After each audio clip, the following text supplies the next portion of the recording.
I've lived many places. I lived in Mississippi, I've lived in Tennessee, I've lived in New Orleans, Louisiana, I've lived in Birmingham, Alabama, I lived in Atlanta, Georgia for 20 years, I lived in Maui, Hawaii for 2 years, I lived in Charlotte for 8, now I'm living here.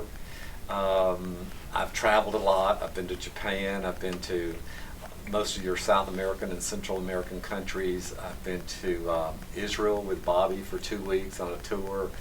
So I've done a lot of traveling. I used to work for Delta Airlines in their tax department. But anyway, I was living in Hawaii, on Maui, and one morning I woke up and I was just ready to go to church. Anyway, so I went over to the little chapel and I sat down in the front row and I looked at the doc, and I found the Common Book of Prayer, and I looked through it and I thought, oh, well, that's kind of different for a different religion. So I thought that was kind of different. But anyway, 3 people were disassembling the organ. And I said, what are you guys doing?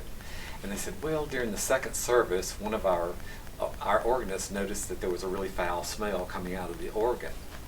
And they said, we found a dead rat. I said, really? And they said, yeah, we can see him, but we can't get to him. And I said, well, I had an electronic repair and service business when I lived in Atlanta, so let me take a look. And so I've got literally small hands, and I looked in and I said, give me a paper towel, and so they did, and I slipped up in there, and he had only been dead about 3 days, so he wasn't really terribly decomposed, and so I got him with the paper towel and slid him out, and, oh, who are you, and what are you doing here? You've just saved us a ton of money, so we didn't have to call somebody from Kihei to drive up here and do it. Anyway, and I told them, and they said, oh, well, please come back and worship next Sunday with us, you know, and everything. And they said, our rector's off island right now, but she'll be here next Sunday. I said, okay, so typical.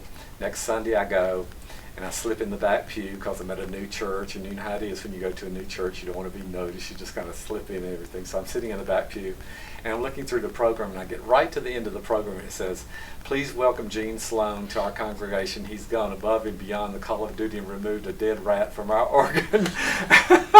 And I was like, I'm out of here. So I got up, and just as I got up, the rector walked in, and everybody started, and she introduced me and I knew that that was my church.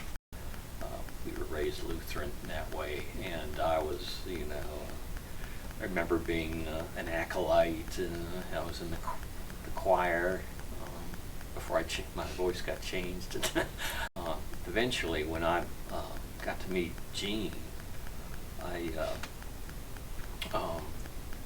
he told me his story about being Episcopal, and it was interesting to me because I was drawn to old England Anglican church, and I liked the meanings of it, and I liked the type of worship to it. So it reminded me of the Anglican church, which is pretty much like Episcopal. But anyway, I was happy to go with Gene and get reacquainted with Episcopal services and church and everything, and then went to Teze and met some very nice people there, and just felt very welcome there. I joined Prime Timers, and a lot of people have never heard of them, but they're an international gay men's organization for older men. I had never even heard of them. So anyway, and I guess the second or third meeting I went to, Bobby was sitting at the table, and we started talking, and a lot of times they would go to this bar afterwards and have a beer, and he invited me to go have a beer with him after the bar, and so we went and talked, and he started telling me the story of his partner prior to me, who had died about 1.5 years prior, and they had been together for 29 years, and Bobby had taken care of him the last 5 or 6 years of his life because he had Alzheimer's. And as Bobby talked to me, I thought, oh, this is a really good guy right here. This is a good person.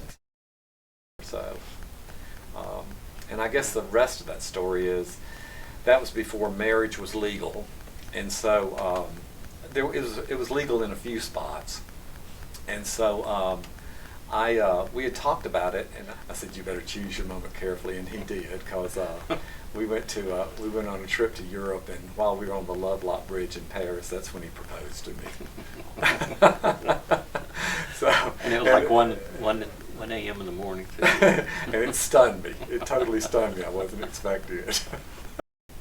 I had never been to Hawaii, so it was a yeah, I was showing him pictures of when I was living in Hawaii, and he said, well, why don't we go to your little church in Hawaii and get married? And so It looked like such a little picture Perfect. picture book, a fairy tale type thing.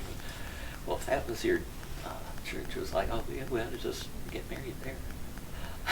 Married, and we had a very unusual service in the sense that one of her friends was there, and he was Jewish, and she had some Hawaiian people there. So our wedding was partially Episcopal, partially Jewish. They wrapped our hands with the thing that the Jewish people do, Yeah.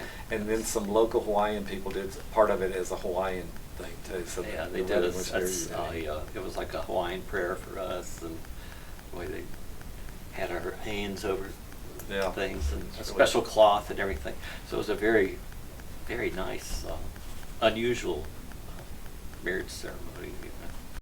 Anyway, we just fell in love with the area. We just really, really fell in love with the area. And so I retired about 5 years ago, and Bobby retired about, what, 3 years ago? 3 years. 3 years Yeah. ago. And so we had decided by that time that when we retired, we both loved the mountains. I like reading.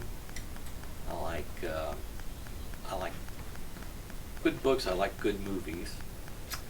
I love hiking, and I hope my foot heals up soon, because I usually like to take a walk, at least a walk every day, and try to get Jean to go with me sometimes. Sometimes it works, and sometimes it doesn't. But This year, I'm really devoting a lot of time to the church. I'm helping with the Columbarium, Trinity Wall, Common project, and I ended up being the chair for the Special Events Committee, and let's see, what else am I doing? Teze, very involved in the Teze service. everyone has made us very, very welcome Mhm. since we've come here. So I just would like people to know that. I don't think necessarily family has to be blood family, and so we feel like that we found a lot of family here in Waynesville that is supportive of us, and we're supportive of them. So I just feel like we're where we're supposed to be.